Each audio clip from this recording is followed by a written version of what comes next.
السلام علیکم ناظرین. پنجاب ڈوب رہا ہے اور پنجاب کے مسلمانوں نے انہیں تنکے کا سہارا بن کر مدد کی. آج پنجاب کے سکھوں نے، وہاں کے غیر مسلموں نے پنجاب اور پنجاب کے قریب کے مسلمانوں کا شکریہ ادا کیا. بلکہ تعجب کی بات ہے کہ آج سکھ برادری نے نعرہ تکبیر اللہ اکبر بلند کیا، نعرہ رسالت محمد مصطفیٰ صلی اللہ علیہ وسلم کے نعرے بلند کیے. کیوں؟ اس لیے کہ وہاں کے مسلمان اپنی جان کی بازی لگا کر ان کی مدد کے لیے آگے آئے ہیں. انہوں نے ہر طرح سے ان کی مدد کی. اور ابھی سلمان خان نے بھی بگ باس شو میں اپنے چاہنے والوں سے اپیل کی. اب ان پر آفت آئی ہے اور ہم سب کا فرض بنتا ہے کہ ان کے لیے کچھ کریں. جتنے پنجاب کے سنگرز ہیں انہوں نے کافی کنٹریبیوٹ کیا ہے. پرسنلی جا کے ہم لوگ بھی یہاں سے کوشش کر رہے ہیں کہ ہم جو کر سکتے وہ کریں گے کہ وہ پنجاب کے لوگوں کی مدد کریں. محمد شمی کرکٹر نے کئی گاؤں کو اڈاپٹ کیا. ہربھجن سنگھ نے اس سلسلے میں آگے بڑھے. اور میرے بھائی، حیدرآباد ابھی تک بہت پیچھے رہ گیا. ایک دور تھا جب ہندوستان میں کسی بھی علاقے میں کوئی آفت آتی تو حیدرآباد سے سب سے پہلے مدد پہنچتی. آج جانے کیوں حیدرآبادی مسلمانوں پر ایک خاموشی طاری ہو گئی ہے. شاہی امام پنجاب مولانا عثمان لدھیانوی کو ہم ساتھ سلام کرتے ہیں، جو خود فیلڈ پر آ کر مدد کر رہے ہیں. ڈوبتے لوگوں کو نکال رہے ہیں، بے گھروں کو آسرا دے رہے ہیں. وہاں کی مساجد کھول دی گئی ہیں. انہوں نے میلاد النبی کے جشن پر جو پیسہ خرچ کیا جانے والا تھا اس کو لوگوں کی امداد کے لیے خرچ کرنے کی اپیل کی.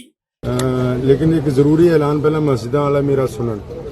پنجاب کی تمام مسجدوں کے امام حضرات اور صدر حضرات سے میری گزارش ہے کہ 5 تاریخ کو جمعے والے دن پیارے نبی حضرت محمد رسول اللہ صلی اللہ علیہ وسلم کا یوم بلال کا دن ہے، عام ذکر 12 وفات کا دن ہے. ہم اس کو بڑی سادگی کے ساتھ منائیں گے پنجاب کے اندر، کیونکہ پنجاب میں سیلاب آئے ہوئے ہیں. آپ دیکھ سکتے ہیں کہ دور دور تک وہ علاقے پانی کی زد میں ہیں.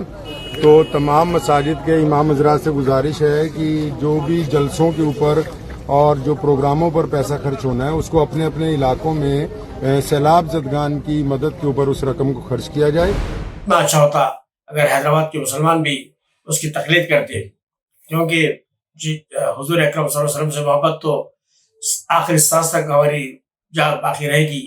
حضرت محمد مصطفیٰ صلی اللہ علیہ وسلم سے محبت، ان کی عقیدت تو اسی سے ظاہر ہوتی کہ ہم اپنے کردار کو آپ کی سیرت کے مطابق، آپ کے اسپیکٹ کے مطابق ڈالیں. یہ وقت ہے مصیبت پہ کام آنے کا. مسلمانوں کو آج اس ملک میں سر اٹھا کر عزت اور وقار کے ساتھ دوسروں کے دلوں میں جگہ بنا کر جینے کا یہ موقع ہے. آج پنجاب کے میں ہر طرف مسلمانوں کی واہ واہ ہو رہی ہے. اور حیدرآبادی مسلمانوں، میرے بھائیوں، آپ بھی آگے بڑھیے اور جو اخراجات، جو مصارف آپ دوسرے کاموں پر خرچ کر رہے ہیں وہ اللہ کی راہ میں اللہ کے بندوں کے لیے آپ صرف کریں. انشاءاللہ یہ ہماری بہت بڑی کامیابی ہوگی. اور خدا کے لیے مدد کے نام پر ان دھوکے بازوں، بٹے بازوں کو قطعی آپ چندہ نہ دیں، جو کبھی فلسطین کے نام پر، جو کبھی کووڈ کے مریضوں کے نام پر، جو کبھی فلاں کے نام پر، کبھی فلاں کے نام پر آپ سے پیسہ لے کر خود کروڑپتی بن گئے. مستند جو باقی جو پرانی تنظیمیں ہیں، چاہے جماعت اسلامی ہو، چاہے جمعیت العلماء ہو، یا چاہے تعمیر ملت ہو، ایسی تنظیموں کے ذریعے آپ آگے مدد کے لیے آگے بڑھے. مسکو نے بھی کافی کام کیا تھا، حیدرآباد زکوٰۃ اینڈ چیریٹیبل ٹرسٹ نے بھی کافی کام کیا تھا. اچھی مستند تنظیموں کے ذریعے آپ مدد کے لیے آگے بڑھے. بلکہ بہت اچھا ہوگا اگر حیدرآباد سے بھی کچھ والنٹرز پنجاب کے لیے مدد کی جاتی. امید ہے کہ انشاءاللہ اس سلسلے میں آپ لوگ اچھا فیصلہ کریں گے. شکریہ.